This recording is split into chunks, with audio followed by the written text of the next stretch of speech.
Waalaikumsalam warahmatullahi wabarakatuh. Bagaimana kabar kalian pada siang hari ini? Sebelum mulai pembelajaran, ibu absen dahulu ya. Ya. Yang pertama, Nabila Khairani, izin. Lailatul Hasanah, Sami Amalia, hadir. Sofyan Musa, hadir. Ida Mayuningse, hadir. Fadilatul Zahra, hadir. Rika Lestiani, hadir. Elvina, izin. Farina Selvi, hadir. Laila Rahmawati, hadir. Baik, materi pada siang hari ini kita akan membahas tentang rukun Islam. Apakah anak-anak semua tahu rukun Islam itu ada berapa? 15 dulu. Kok bisa 15? Apa aja coba? Kan ada bonus juga. Apa? Sesat. Ya apa? Ibu akan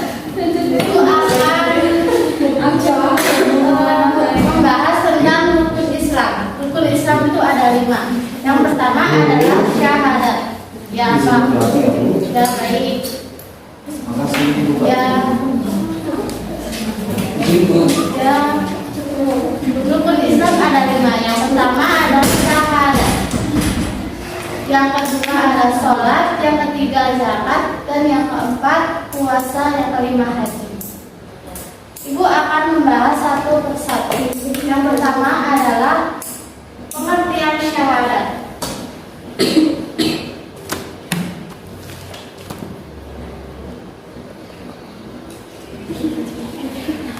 Pengertian syahadat berikut adalah beserta artinya. Asyhadu an la ilaha illallah wa asyhadu anna Muhammadar Rasulullah. Artinya, aku bersaksi bahwa tidak ada Tuhan yang hak wajib disembah kecuali Allah, dan aku bersaksi bahwa Nabi Muhammad itu adalah utusan Allah. Setelah melingkarkan dua kalimat syahadat, maka kita harus mengetahui makna yang terkandung di dalam keduanya dan segala konstitusinya manusia pantas dalam menerapkannya dalam kehidupan sehari-hari. Seperti kita ketahui bahwa syahadat itu terdiri dari dua kalimat yang keduanya memiliki arti yang saling berkaitan. Berikut adalah kalimat syahadat. Yang pertama, asyhadu alla ilaha illallah. Asyhadu alla ilaha illallah itu artinya apa? Apakah tahu anak-anak semua? Saya bersaksi bahwa tidak ada Tuhan selain Allah. Ya, bagus, bisa. Yang kedua, wa asyhadu anna Muhammadar Rasulullah, yang artinya saya bersaksi bahwa Nabi Muhammad adalah utusan Allah. Terus penjelasan apa arti syahadat? Sebagai seorang muslim tentunya kita sudah sering mendengar lantunan kalimat syahadat. Kalimat yang diucapkan setidaknya sekali selama seumur hidup. Ini dapat diartikan sebagai bentuk kepasrahan seseorang kepada Allah Subhanahu wa Ta'ala. Selain itu, kalimat syahadat itu juga menjelaskan bahwa ia percaya dan bersedia untuk menjalankan apa yang diperintahkan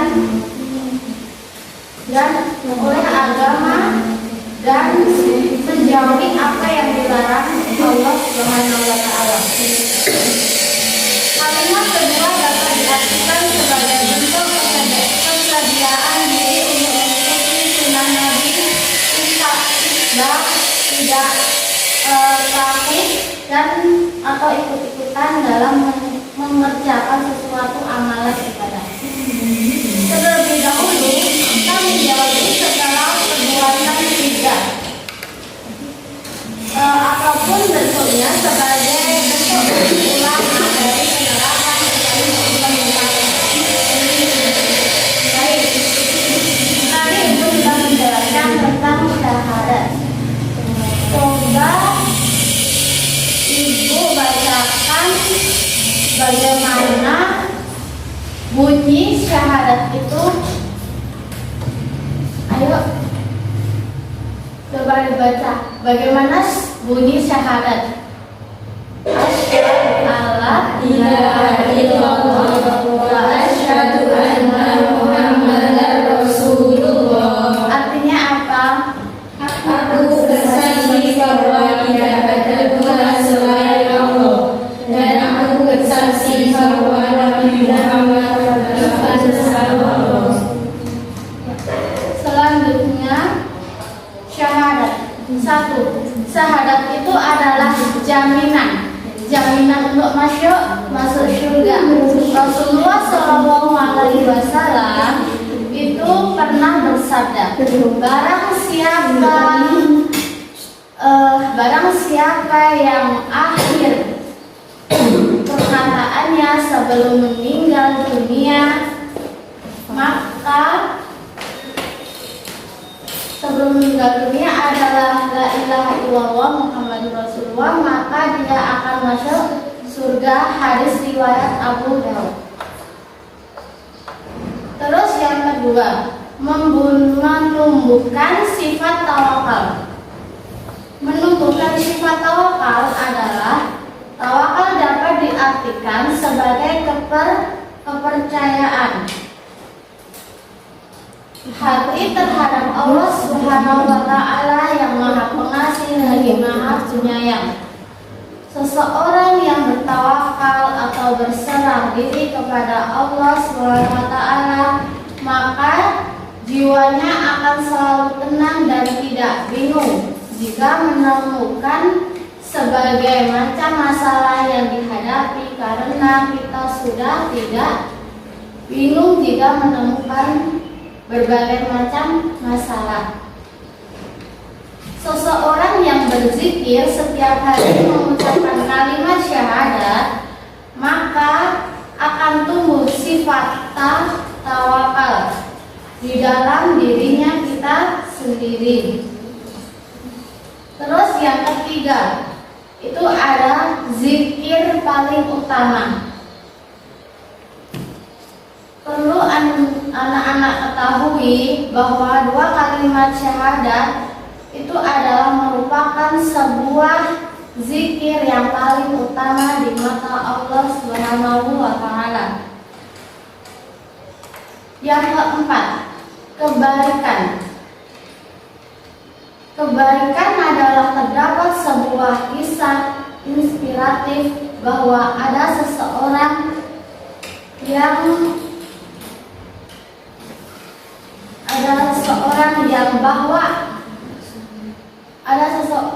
yang bernama Abu Dzar yang bertanya kepada Rasulullah SAW, katakanlah padaku wahai Rasulullah, ajari aku, amalkanlah yang dapat menjauhkanku dari neraka. Kemudian Nabi Muhammad SAW bersabda, apabila engkau melakukan kejelekan atau dosa, maka lakukanlah kebaikan, karena dengan melakukan kebaikan itu engkau akan mendapat 10 yang semisal, yang maksimal. Lalu Abu Dzar berkata, wahai Rasulullah, apakah kalimat la ilaha illallah merupakan kebaikan? Rasulullah bersabda, kalimat itu merupakan kebaikan yang paling utama. Kalimat itu dapat menghapuskan berbagai dosa dan kesalahan.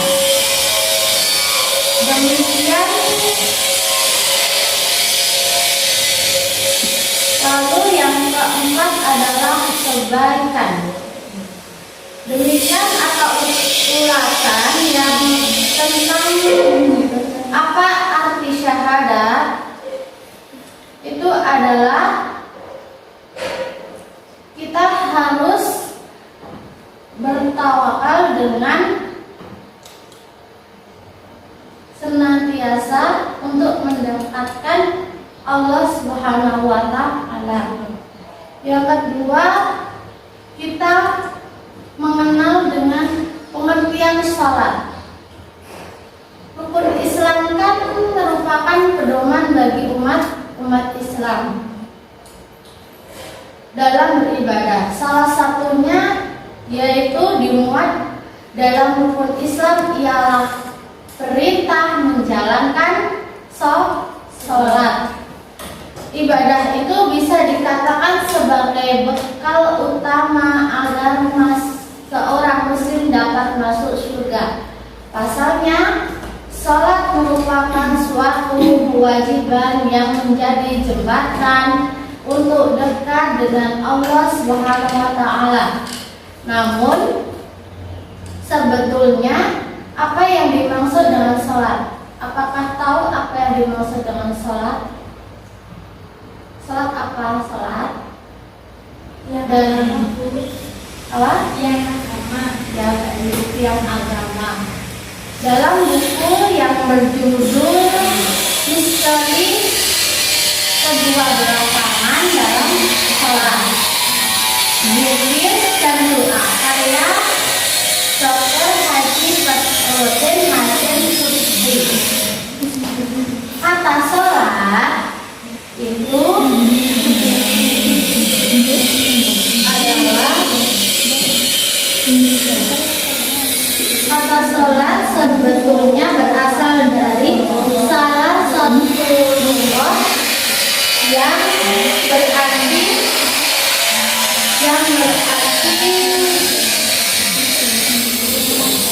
wa aqdimu sholata wa atu zakata. Jika diuraikan kata sholat berarti doa. Sedangkan kata sholatullah itu artinya adalah mendirikan sholat. Namun jika kata salah itu digabung lalu dibaca menjadi sholatullah, maka kita ini dapat diartikan sebagai doa semoga Allah Subhanahu wa Ta'ala memberi rahmat atau keberkahan kepada hambanya. Secara ringkasannya, kata sholat terdiri dan berasal dari bahasa Arab yang artinya doa, dan doa adalah sebuah permohonan umat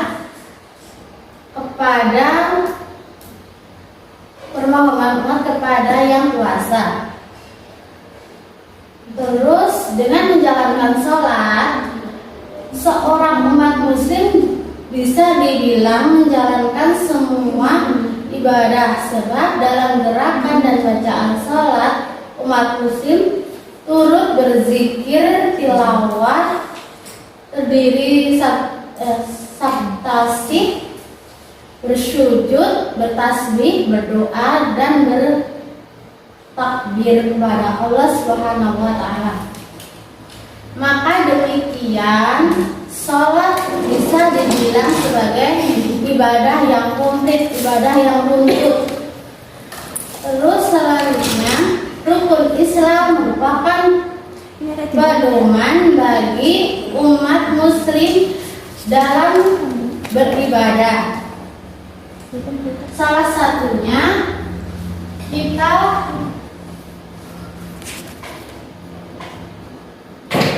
menjalankan sholat dengan tertib. Perintah sholat dalam Al-Quran juga sudah disebutkan, yaitu dalam Al-Quran Allah Subhanahu wa Ta'ala memerintahkan umatnya untuk menjalankan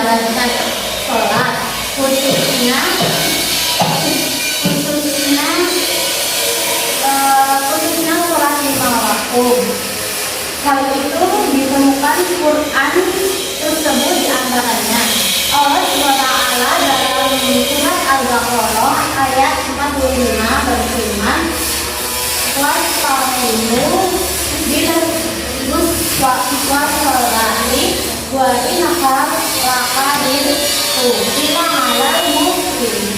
Artinya, aku mohonlah pertolongan kepada Allah SWT dengan sabar dan sholat. Dan sholat itu sungguh berat kecuali bagi perintah Allah jika muat dalam surat Al-Isra ayat 72. Berikut bacaannya. Aki al-sholatu bil al-suni ila al-falati wa Qur'an akhari ina Qur'anal kanal mahfud.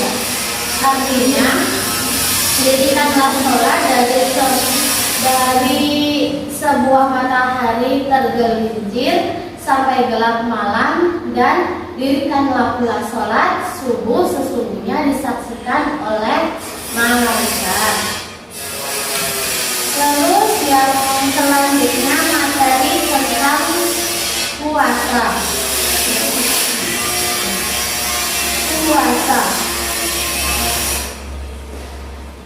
Pengertian puasa. Puasa adalah menahan lapar dan haus. Mengapa demikian? Karena diketahui bahwa melaksanakan puasa, ibadah puasa dinilai berbeda tergantung dengan kebijakan serta tata cara yang ditetapkan kepercayaan tertentu. Ibadah puasa tetap dilakukan dalam rangka untuk memenuhi ibadah yang ada dalam suatu agama atau kewajiban yang perlu dilaksanakan umat dalam kepercayaan suatu agama. Selanjutnya, di dalam agama Islam terdiri dari puasa menjadi ibadah wajib yang tidak dilakukan oleh umatnya. Hal itu dibuktikan dengan masuknya ibadah puasa dalam urutan ketiga di rukun Islam. Puasa wajib yang ada di agama Islam biasanya disebut dengan puasa Ramadan. Sama seperti namanya, puasa Ramadan ini dilaksanakan ketika sudah memasuki tanggal 1 bulan Ramadan menurut tanggalan Hijriah. Secara hawiyah, melaksanakan puasa Ramadan ini dilakukan selama 1 bulan penuh, dan bulan Ramadan yang artinya sekitar 29 sampai 30 hari. Seperti yang kita ketahui dalam melaksanakan ibadah puasa di agama Islam, umat muslim diberi kewajiban untuk menahan diri dari rasa lapar, haus, serta berbagai hal yang memiliki potensi kebatalan ibadah puasa. Selanjutnya adalah tentang zakat. Zakat adalah sebuah praktik ibadah di mana orang Islam memberikan 2,5% dari hartanya untuk disumbangkan kepada yang dibutuhkan. Saat ini sebagai besar negara yang bermayoritas umat Islam memberikan zakat bersifat sukarela. Namun ada juga beberapa negara yang zakatnya diurus juga oleh pemerintah. Di negara seperti Inggris misalnya, orang-orang Islam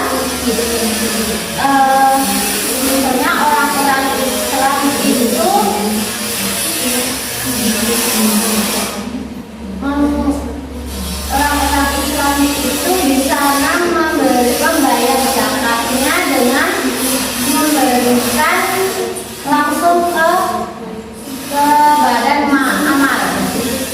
Berdasarkan pengertian zakat, maka zakat diartikan sebagai suatu konsepsi ajaran Islam yang mendorong orang muslim untuk mengasihi sesama, mewujudkan keadilan sosial serta sebagai dan memberdayakan masyarakat. Mempelajari lebih jauh mengenai zakat dan di buku keutamaan zakat, infak, sedekah. Selanjutnya itu adalah pengertian zakat. Menurut bahasa dan istilah, zakat berasal dari bahasa Arab yang artinya mensucikan. Zakat adalah sebuah sedekah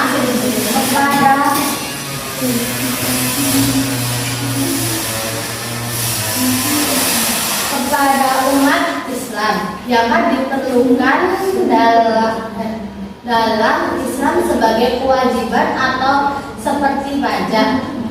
Di dalam rukun Islam berzakat ada di urutan ketiga setelah sholat. Meskipun zakat diwajibkan bagi umat Islam, tidak semua orang bisa berzakat. Ada beberapa syarat yang bersifat misalnya memiliki harta yang cukup dan tidak kekurangan. Misalkan contohnya kita itu memiliki harta yang banyak, maka kita itu harus menyisakan sebagian zakatnya untuk disedekahkan kepada anak yatim piatu atau yang lainnya. Dalam pandangan Islam memberikan hartanya kepada orang lain yang membutuhkan.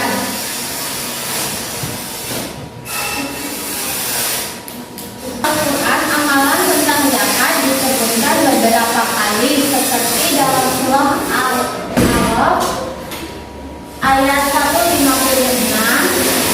Orang-orang yang akan memberikan kebahagiaan di akhirat selama orang yang menunaikan zakat. Ayat tersebut berbunyi, bihil minal askari warohumin, yang artinya tetapkanlah untuk kami kebaikan di dunia ini dan di akhirat. Sesungguhnya kami kembali bertaubat kepada Engkau. Allah SWT berfirman, siksaanku akan aku timpa dan kepada siapa yang aku kehendaki, dan rahmatku meliputi segala sesuatu, maka akan aku tetapkan amalanku bagi orang-orang yang bertakwa dan menunaikan zakat dan orang-orang yang beriman. Lalu selanjutnya kita akan membahas tentang jenis-jenis zakat. Jenis-jenis zakat itu ada berapa? Coba Ibu tanya kepada Mbak Yahya, ada berapa Mbak? Zakat fitrah, zakat fitrah, ya, zakat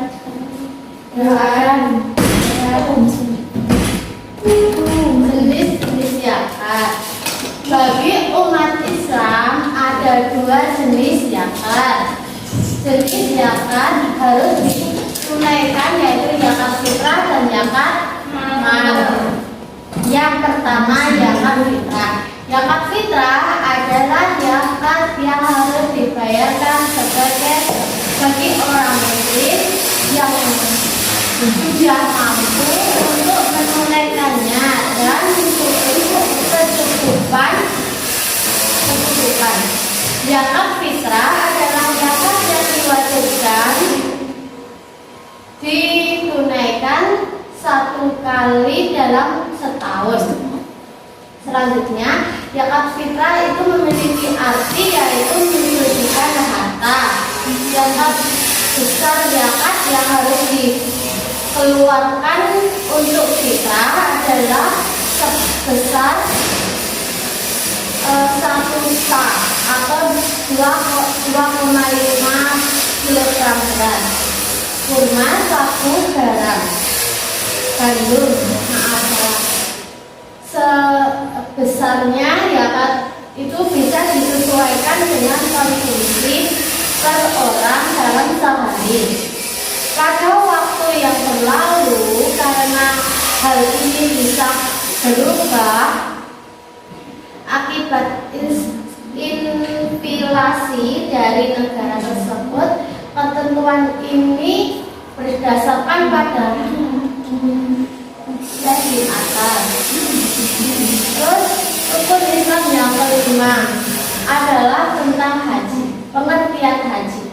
Haji adalah merupakan berasal dari bahasa Arab. Haji yang dalam bahasa Indonesianya itu mengunjungi atau menuju. Namun banyak juga yang mengartikan kata haji sebagai ziarah Islam setahun. Ziarah tersebut dilakukan di kota Makkah, Arab, kota paling suci bagi umat Islam. Kata haji ini mirip dengan bahasa Ibrani yang memiliki bunyi sama dengan dan memiliki arti hari libur. Terus selanjutnya ibu punya nyanyian yaitu tentang rukun Islam ada 5. Yang punya begini.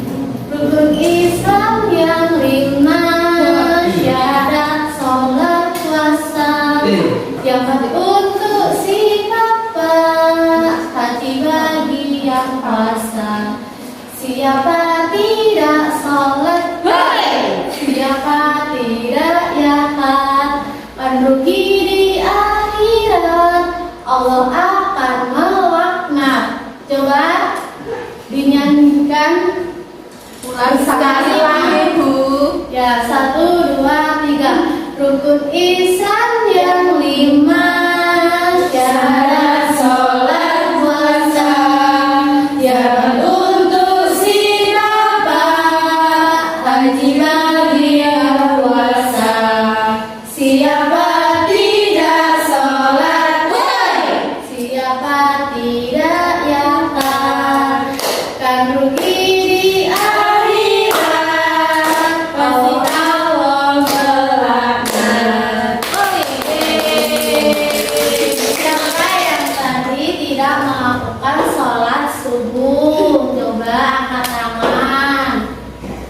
Kalau kita tidak melakukan sholat, itu akan dosa dan akan dimasukkan ke dalam neraka jahanam. Takut. Kurang berapa menit ya? Sudah selesai. Sudah. Baik.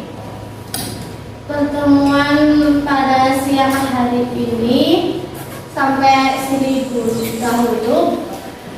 Pertemuan besok kita akan praktik ya, praktik sholat aja. Ya Bu. Siap. Kita maju satu persatu. Bawa mukena enggak Bu? Bawa. Oh ya. Lagi yang laki-laki bawa peci sudah disambung. Ya.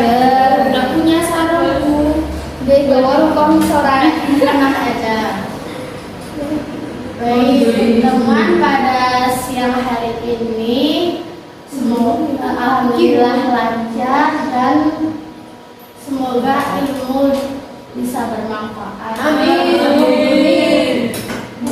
Akhiri, wassalamualaikum.